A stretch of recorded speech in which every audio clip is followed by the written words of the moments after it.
Salam sejahtera bagimu Abang Inang yang dikasihi Tuhan Yesus Kristus. Firman kehidupan bagi kita tertulis dalam Keluaran pasal 20 ayat 2. Akulah Tuhan Allahmu yang membawa engkau keluar dari tanah Mesir, dari tempat perbudakan. Demikian firman Tuhan. Salam sejahtera bagi kita senantiasa yang dikasihi dalam Kristus. Saya mulai dengan ajakan mari kita terbuka untuk mendengarkan kembali janji Tuhan kepada bangsa Israel di Gunung Sinai dalam perjalanan menuju perjanjian tanah Kanaan. Firman ini adalah pembukaan dari ke-10 firman Tuhan. Ini bukan sekedar aturan, tetapi sebuah pengantar yang berisi pernyataan cinta dan tindakan nyata dari Allah bagi umatnya. Sebelum memerintahkan ketaatan, Allah memperkenalkan diri sebagai pribadi yang telah membebaskan dan menyelamatkan.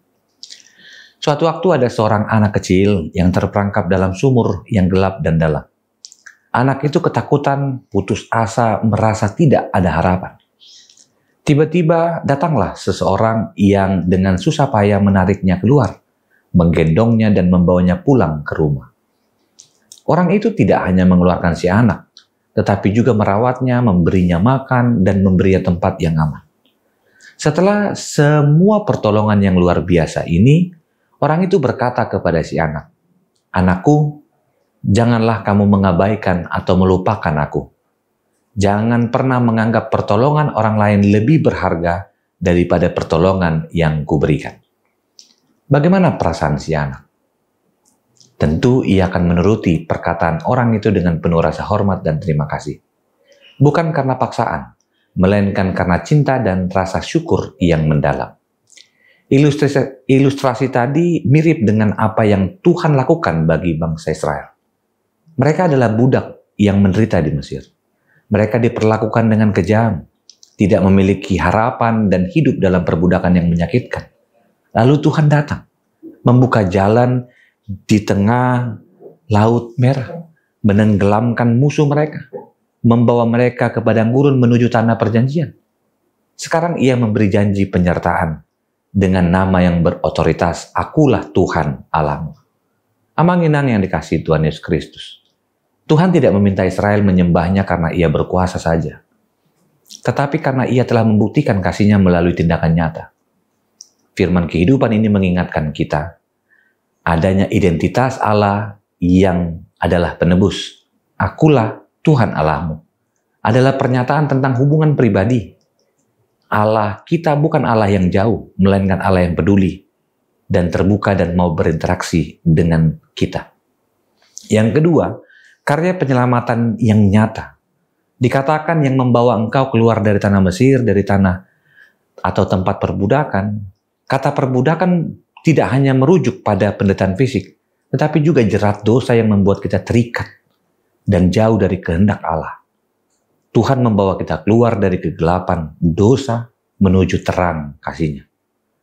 Pastinya gini, kita tidak hidup dalam perbudakan fisik di Mesir.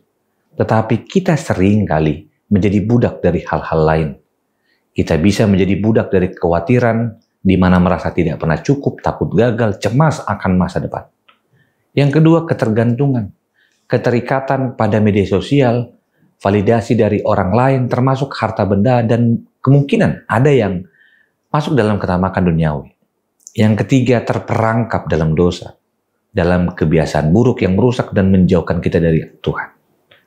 Dalam segala kondisi tadi, Tuhan datang dan berkata kepadaku dan kepadamu, akulah Tuhan yang telah membebaskanmu dari perbudakan dosa melalui pengorbanan anakku Yesus Kristus. Penebusan di kayu salib adalah tindakan pembebasan yang jauh lebih besar daripada pembebasan di Mesir. Abang Inang, saudara-saudariku yang terkasih dalam Kristus. Mari berkomitmen melayani Tuhan bukan karena kewajiban semata, tetapi lebih dari situ, respon sukacita atas kasih-Nya yang luar biasa. Kasih-Nya yang telah membebaskan kita.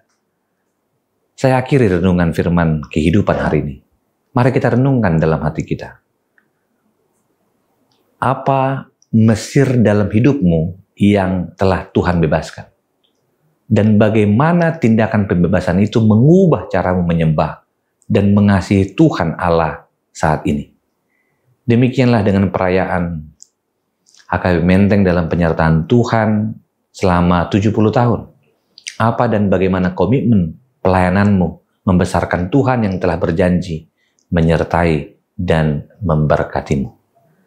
Selamat beraktivitas.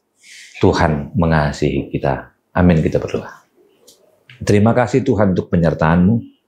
Kami percaya Engkaulah Tuhan kami yang menuntun kami hari ini, esok sampai selama-lamanya. Kasih anugerah Kristus Yesus, kasih setia Allah Bapa, dan persekutuan Roh Kudus menyertai-Mu senantiasa. Amin.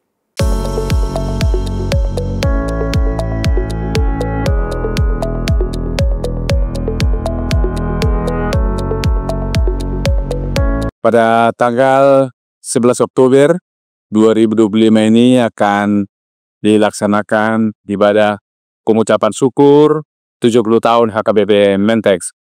Oleh karena itu, Bapak Ibu, saudara-saudara, pelayan, dan warga jemaat HKBP, mari kita doakan bersama, dan semua undangan kita harapkan supaya hadir untuk berdoa bersama, mengucap syukur kepada Tuhan. Terimalah salam kami, Horas.